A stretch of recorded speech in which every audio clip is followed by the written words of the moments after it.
everyone. You are listening to another episode of the Colleague Down the Hall podcast. I'm your host, Janine Wolf, and today I am joined by Dr. Janette McMurtrie, who is known by most as a Jill of all trades, a retired captain from American Airlines with nearly 50 years of flying experience. She's currently an instructor pilot at American Airlines Flight Academy, and she has been a chief pilot and check airman in Leadership Airline. She's also retired as a deputy sheriff from the Los Angeles Sheriff's Department and an ordained pastor. But what's most interesting to me is that she holds a doctorate in clinical psychology with a master's in counseling and psychology and pastoral counseling. She's an expert in aviation issues, trauma, and marriage with over 20 plus years in clinical practice, which is why I wanted to bring her on, because I live in Hampton Roads and Virginia. We have like the largest number of military installments in the world, I think, here. And I work with a lot of military, and I know a lot of other therapists who work with military, and not just pilots, but the military and pilots. And we'll talk about that in a little bit. But I just thought this is a great way for us to learn from somebody who can help us help clients without creating more harm, which is it's really possible to do unknowingly when you're working with this population. So welcome, Janette. Thank you for coming on today. Oh, thanks. I appreciate the invite. Yeah, absolutely. So we're talking about mental health in the world of aviation, and that can be somewhat tricky because people who are not knowledgeable in working with these populations, say a therapist who's more of a generalist, has somebody come into their practice and they're a pilot or they are active duty military or in law enforcement, they need to understand the culture of those types of communities and things that can impact their ability to do their job. That's correct. I don't think the general public realizes how vulnerable a pilot's career is with seeking any type of mental health. You know, it's highly encouraged to seek it, but up until recently, if you sought out any type of counseling or anything along that line, you were removed from flight status and you weren't eligible for unemployment or any type of disability payments because the doctors recognized that, hey, there's nothing wrong with you. You just need counseling. And so it didn't fall into any criteria. And the FAA, the Federal Aviation Administration, turned around and said, sorry, you can't fly. And they have full access to all records, full access to all counseling notes, and it does not apply to HIPAA. Right. Yes. And it's sort of apropos. I don't know if you can hear the naval jets flying over my house right now, but they're joining us for today's episode. Yeah. So those are really important things to understand and the nuances of that. But also, just off the bat, what always occurs to me is that, yes, we want to have people who are protecting us, who are flying us places, to be in tip-top shape so that they can do the job to the best of their abilities, which benefits everybody. But I've had experience with people who had something like anxiety or depression in one of these careers, and they couldn't seek help because they didn't want to end their career. And I'm much more leery of having the pilot or the police officer or the sailor out there with untreated mental health issues instead of getting the support they need so they can do their job effectively and appropriately. And that's an issue that comes to mind immediately for me when we come to this topic. Well, just to give you a little background, when I was a deputy sheriff, like 25 years, PTSD wasn't allowed in the department. So, and we all know that trauma like shootings and mass murders and things like that, anything violent like that, is going to leave its scars. And law enforcement could not have a diagnosis of trauma. And the military, it took a long time for the military to even recognize that PTSD was a real thing. And now they're finally starting to treat it properly. But when it comes to pilots and aviation, the public aspect of it is still very, very well hidden. And it shouldn't be. Most of our pilots came from military backgrounds, and now it's starting to change. But out of all those pilots, at least I'd say a handful of them had PTSD coming in. and they didn't know what to do or how to manage it. And, PTSD is quite manageable and quite curable, actually, if you find out what the underlying cause is. So encouraging pilots to come in and get help has been the biggest battle that I've had for the last 20 years. And it's caused finally some noise in the media so that we can finally get the pilots the help, and that, they're just normal people. They have ups and downs and traumas and, marital issues just like everybody else. And if we say you've got to be perfect and you can't have these, then they're resorting to other things like alcoholism and legal areas to try and self-medicate. So we finally have started to pop the door open on this area, and we're starting to get the attention. And the FAA is changing very slowly, but it is changing, and they're getting a lot of pressure from media and the public. So finally, we're getting some results.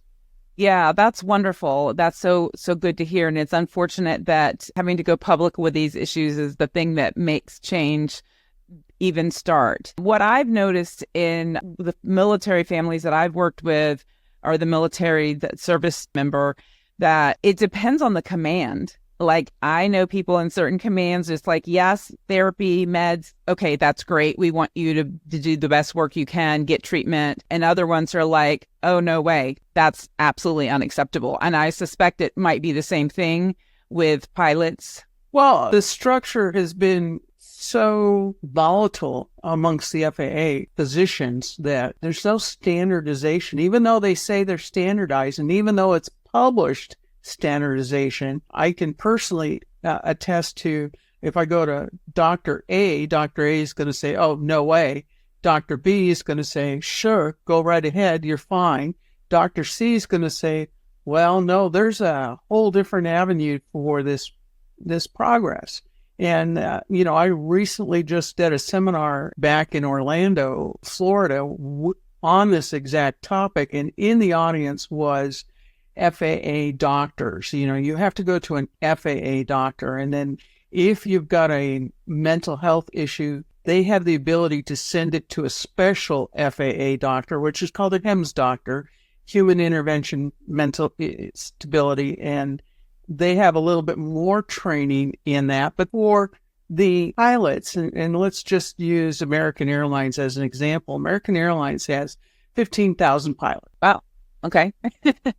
It's just American Airlines. So that gives you kind of a general idea of how big the pilot pool is in the United States, right? And so if any of those pilots have special events, their file gets turfed to a HIMSS specialist, and there's only probably, I'm guessing, somewhere between 20 and 30 at the max in the United States. And then if that HIMSS doctor goes, well, I'm not sure, it gets turfed to a psychiatrist at the FAA. There's 3 now. Oh, wow. Yeah. Up until a year ago, there was only 1. Oh, my gosh. The stack was a 2-year delay to get through the stack. Now, in the meanwhile, the pilot has done all the clinical work, solved the problem, off medications or stable on medications, and now the pilot is grounded for 2 years while they review it. It's come down to about 9 months now. They're grounded for 9 more months while they're waiting. Okay.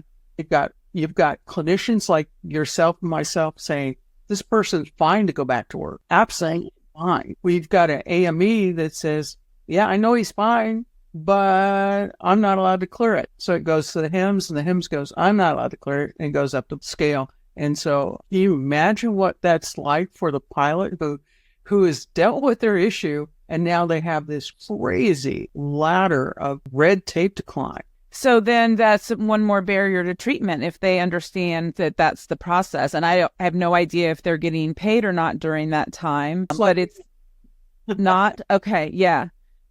So that's a huge factor then in deciding whether you're going to even open that door, because who can afford to take 9 months or 2.5 years off of their job with no pay, hoping that the end result is going to be favorable, but not really even guaranteed. Correct. And that's the issue I've been battling for over a decade. And then that's just one aspect of the battle. The other aspect is because they're in a financial strap for getting help, they want to use their insurance, right? They pay for insurance. But insurance companies sit there and go, well, we'll only pay for this diagnosis or this diagnosis. And if pilot is given one of those diagnoses, they're grounded automatically. Yeah. Going to seek help has been a very big detriment because the clinician wants to get paid, and the only way the insurance company is going to allow it is if you give them a diagnosis of depression or anxiety or one of the codes that's going to ground them. Mm-hmm. And that's just not going to work. And so clinicians started using the adjustment disorder codes, and depending on where the file goes and who sees it, whether or not they keep to go flying. Mm-hmm. They can ask for all the records, and they can send it up the chain of command, and it can take months for that pilot to clear. So I get clinicians calling me going, well, what diagnosis do I give them? And well, give them a V code diagnosis. Then the insurance is not going to pay for that with the V code. Nope. Yep. So I've been recruiting pilots, and saying, hey, look, go get help first. That's the primary. We want to help you. Go get help. So if you're going to go get help, pay for it. It's called cash.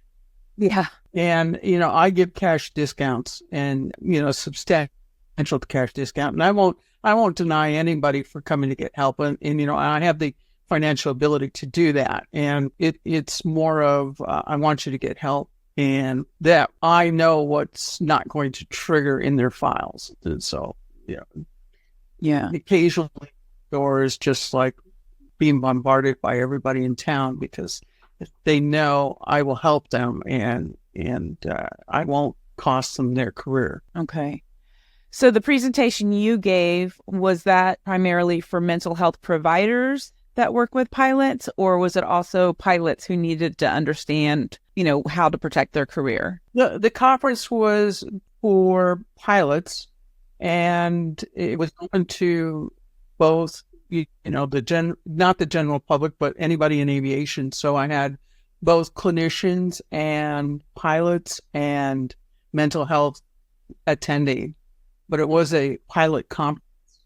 So they all had some sort of piloting background, whether they were spouses of pilots or involved in military. The military was there.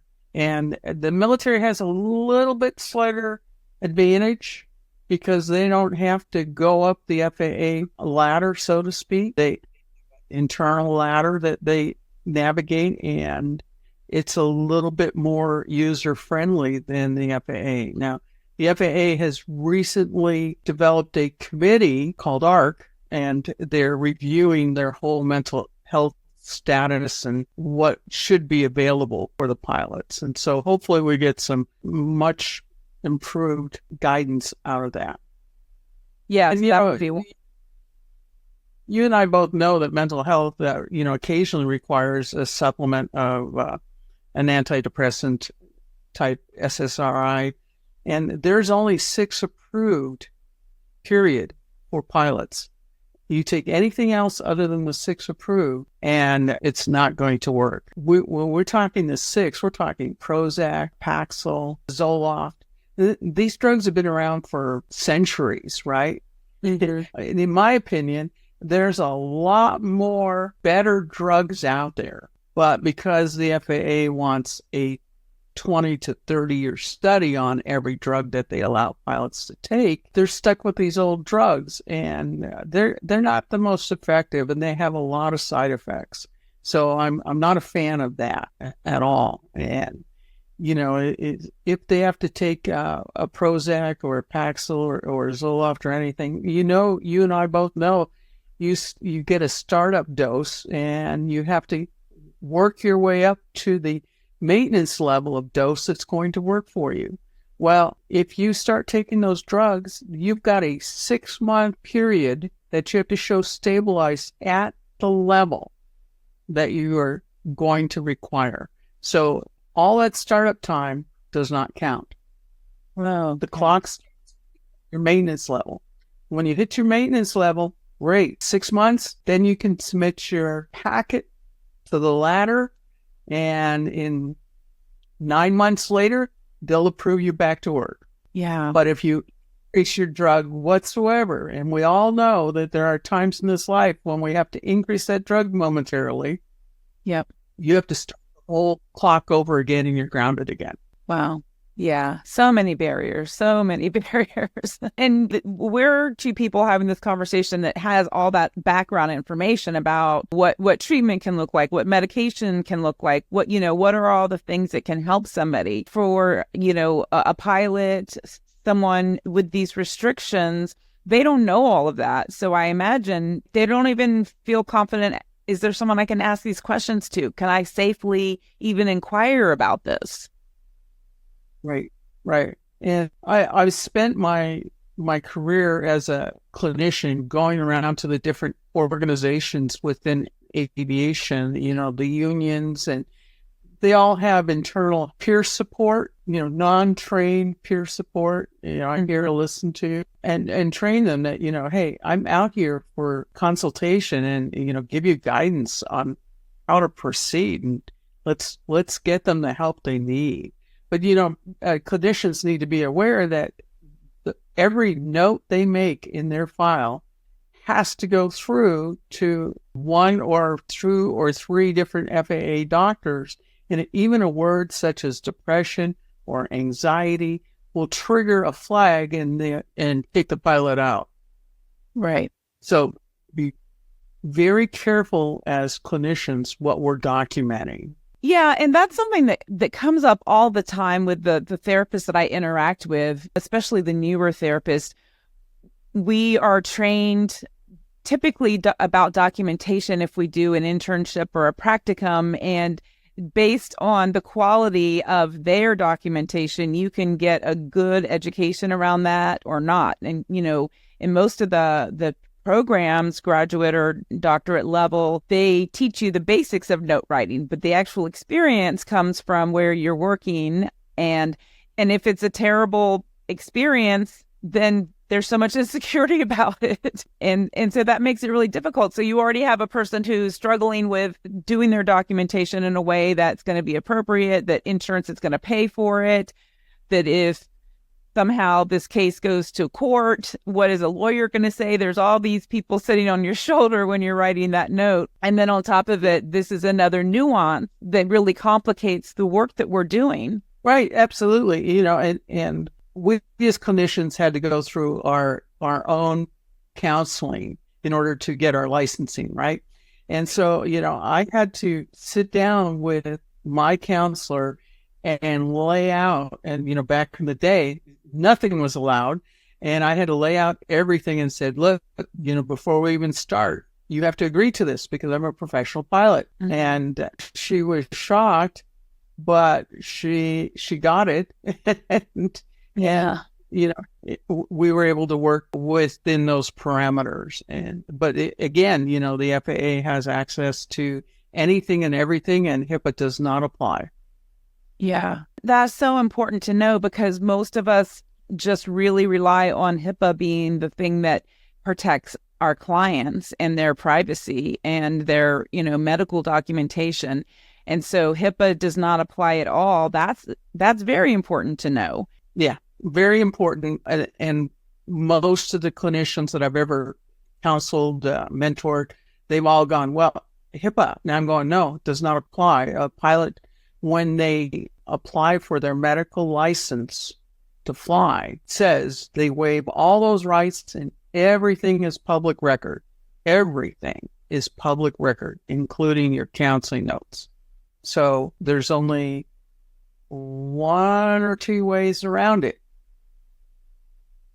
And that's they're coming in for self-improvement, marital issues, can work a way around it. Mm-hmm. Depending on whether or not the pilot has any history of other diagnoses, but come in for marital help or self-improvement, those are okay. Yeah. And I've certainly done my fair share of that over the years, where I have the active duty person come in with their spouse, and their spouse is the the patient of record, and insurance is being billed for their spouse. And, we're trying to help that way. It gets tricky too, because especially with insurance, there's all kinds of issues around doing marital, how you bill it, who should be in the room, all those things, who is the identified patient. So that's another complicating factor. But it has been a way that I've tried to assist in the past. Yeah, and the way I assist it is I just sit there and say, I don't bill insurance, I won't bill insurance,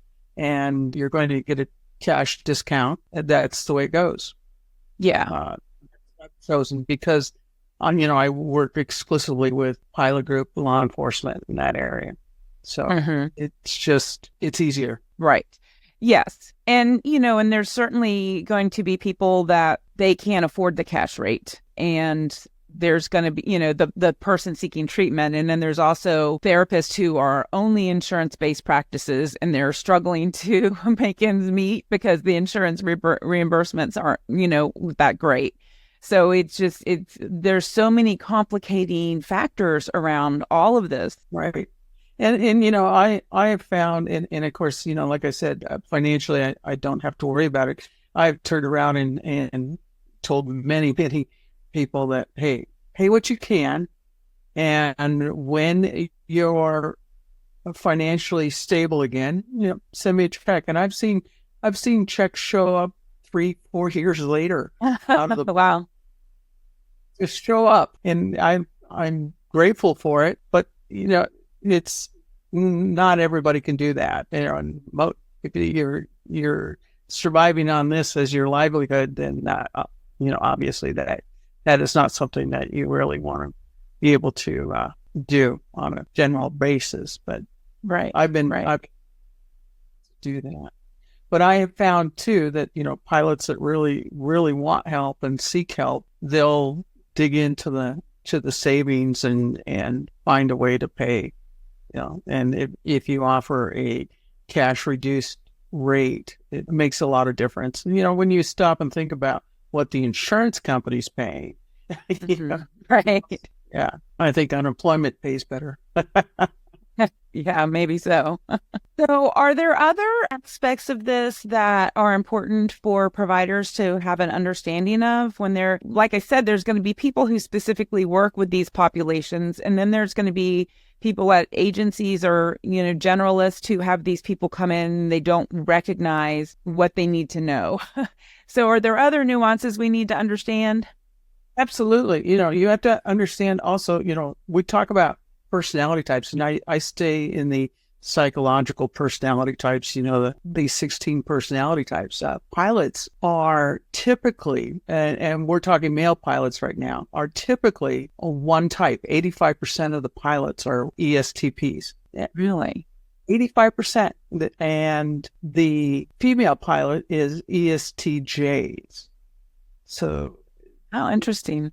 Very slight difference between the male pilot and the female pilot. But out of that, the world population is only 2% of that personality type. 2%. Wow. ESTPs. And that ESTP, 2%, you're law enforcement, you're military, or you're airline pilot. Isn't that crazy? Yeah, it is. You have to realize you're dealing with a very unique personality type when you're dealing with that group. So in that group, if you don't have any understanding of what that job is like, there are times in that job when you are on the line and you've got to make a split second decision, life or death, and you don't get to make a mistake. You don't get to second guess. You don't get to analyze. You get to just react. And that's what all their training is about, is to react and do it correctly. Well, the problem happens when they go home. Right. Now, when they go home, that personality type does not switch off, as you and I both know, right? It stays there. And so the dynamic at home can be very volatile, because what's happening there is the simplest way to explain it is you've got the rescuer. Rescuer personality is the pilot, the law enforcement, the military, the rescuer. Well, what do you think personality-wise they attract to for a mate? The damsel in distress. Right. But the damsel in distress is probably not the smartest move to make if you're in that dynamic. You need somebody equally as independent and strong as you. And that's where I see the successes or the failures in relationships is if you got the rescuer and the damsel in distress, the rescuer goes off to the military, it goes overseas, the pilot goes flying and gone. Now, all of a sudden, the damsel in distress is in hyper arousal from being abandoned, and they're struggling. So we have this personality type that we have to be aware that when we're dealing with, they sit there and look at us and go, "You'll never understand it. You'll never get it. What kind of pressure and job I'm under." And so until we turn around and go, you know what, I know what that personality type is, and that's the advantage I have. I have law enforcement and also airline background. So they don't have to spend the time to tell me or educate me on what their world is like. I know their world. And yes, they'll test me to see if I'm really who I say I am, right? Mm-hmm. Mm-hmm. We all know our clients all test us all the time to see if we know what we're talking about. If you come in off the street and you're not aware of how unique that personality type is, it takes you a long time to get up to speed as a clinician, where if you do a little educating and self-educating and go, you know what, I'm dealing with an airline pilot, let me see if I can figure out what that world is like and what that personality is. If you get that advantage, then all of a sudden you can accelerate that relationship and accomplish much healthier environment for them when you get what they're going through. Right. Yeah. That's interesting. I'm reflecting on the damsel in distress. I work with a lot of special forces spouses, typically wives, and they're some of the strongest people that I know. I think that does that personality type attract to people who are more similar to them at times as well?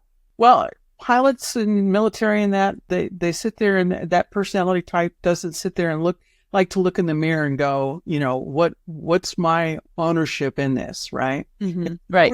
A few times it's really difficult for them to look in the mirror and go, what's my ownership in this? So they'll sit there and they'll say, well, it wasn't me, it was them. And then without looking in the mirror, they'll go back out and they'll seek the same personality type again in the next relationship. So it's a cycle that never seems to stop if they get in that cycle. Yeah. And so, if they're willing to do a little self-reflecting or even educating, you'll find that most of this personality type, it's like, I don't know what's wrong, but if you can help me fix it, great, let's fix it. They want to fix it, right? Mm-hmm. And so they're very open to learning. A lot of my therapeutic environment is educating them. Mm-hmm. This is what it looks like. Right. And, I do a very aggressive therapy model with most of my clients because that's what they want. That's what they're used to. And they like it. They prefer it. Yeah. So really working hard at the beginning to get that buy-in because there's no blood test to show that this is what they're dealing with. There's no, if you do X, you're going to get Y result tomorrow. It's just not that predictable. We know that therapy can have amazing results, but for a lot of people, there's still a lot of skepticism out there about, does it really work? How does it work? What's going to happen to me in the room? All those fears. Yeah. And my understudy is in neuropsychology. So they love it when I sit there and say, let's talk about what's going on in the brain. And then I'll perk up and, well, what do you mean? So they really like when they can understand themselves that way. What is going on? And it's like, if you do A, your result is B. If you do B, your result is C. And so when I incorporate that educational aspect to it, they like that. They buy into it. But right. not trained to do that. We're starting to see more and more of that, I think, in our field around really understanding neurobiology and the functioning of the brain and the different parts of the brain. So I think that's a wonderful shift in our field because more clinicians are accessing that vocabulary, which is only ever a good thing. Now, it could be intimidating to certain clients, but a lot of clients want to know, like, oh, this person really does know what they're talking about. They're not just going to sit here and listen to me and never say a word, which is not a good type of therapy, in my opinion. No, but and it was old school, and I definitely broke the mold on old school therapy, and it was not good. But if you go to a very interactive relationship with this particularly personality group, you get better results. Right. Okay. Good. Well, those are helpful tips and things to be aware of.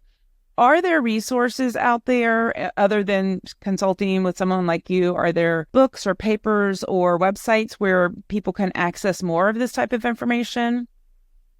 Well, right now it's very limited, and we're starting to see a little bit of buy-in.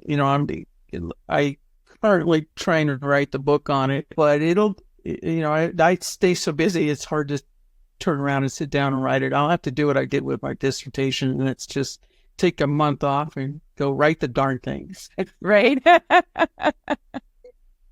Yeah. But as far as resources, we're starting to see the unions, which most pilot groups are unionized now. So ALPA, AOPA, and APA, all these professional unions that the pilots belong to, and the groups that in 99's Women in Aviation International, all these groups that are out there to help everybody are now starting to have a mental health aspect to, it's like, hey, you need some help. Let me send you where to go and who to see. And so we're starting to see a lot more guidance and direction from these organizations. And that's part of what I do is I run around and do a lot of keynote speaking and public speaking at these organizations' conferences so that the word gets out. We start to help pilots and help military and help law enforcement in areas that wasn't obtainable before. Right. Yeah. That's so important. And in my mind, I'm thinking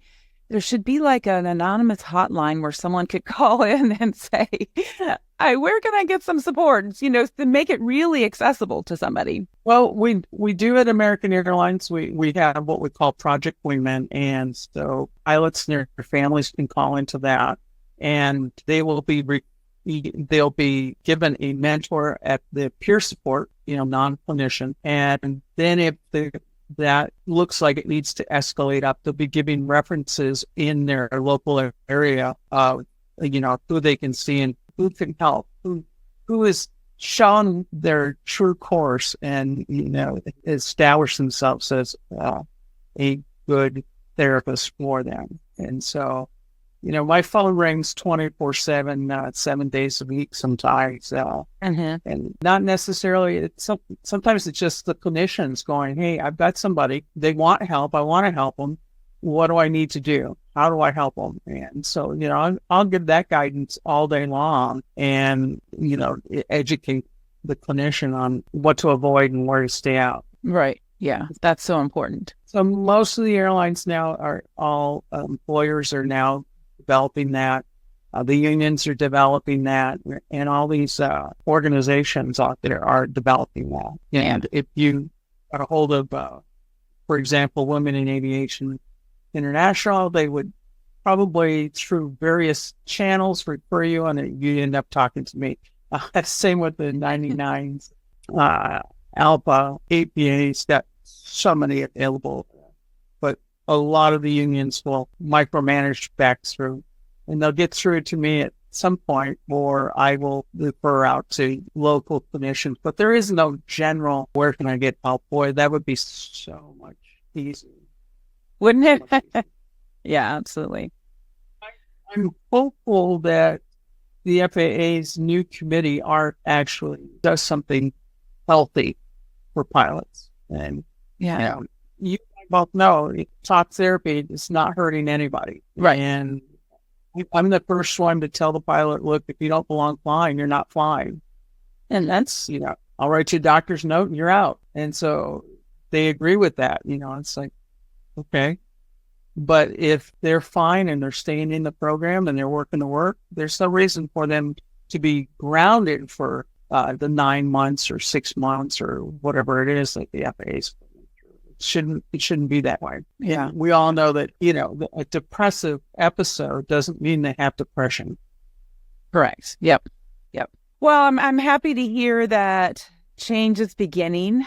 Like most things, I suspect it's going to be a little bit a while before it's ideal, if we ever get to that point. But I'm glad to hear that people like you're out there raising this issue and educating people and advocating for pilots. And that's such an important role that we have as clinicians as well, advocacy. So that's wonderful work that you're doing. Well, I hope, everybody that get in touch with professionally realizes that they've got to help me. I can't do it all by myself. Absolutely. Yes. If some of the slack for me, I'm right. Eventually we'll want to retire. Yes. Right. Okay. So before we wrap up, I like to ask everybody that if they have a favorite catchphrase or analogy that they like to use when you're working with your clients. Yes, I do. And it's called Yes, I Can, and Together We Will. Okay. That's great. That's such a empowering statement. I'm here to guide you and be with you, but yeah, you can do it. Yes, I can, and together we will. Yeah, that's wonderful. Thank you for sharing that. Well, it's been really wonderful talking to you today. I'm going to put the information you shared about contacting you in the show notes so people can get in touch with you. Hopefully there are people listening who want to say, hey, I would love to help you, Janette. Let's figure out how I can join this mission of yours. So hopefully we'll get some exposure to that as well, because it's hard to be a one-woman show when you have such a big issue that you're dealing with. But it is evolving, so that is good. When I started this 20 years ago, it was me, and now look at the force out there. Thanks to publications like yours and others. So it's finally getting some notice. Yes, I hope so. Yes, I would love to do my part in this as well, because I've grown up in Hampton Roads. I've been around military my entire life.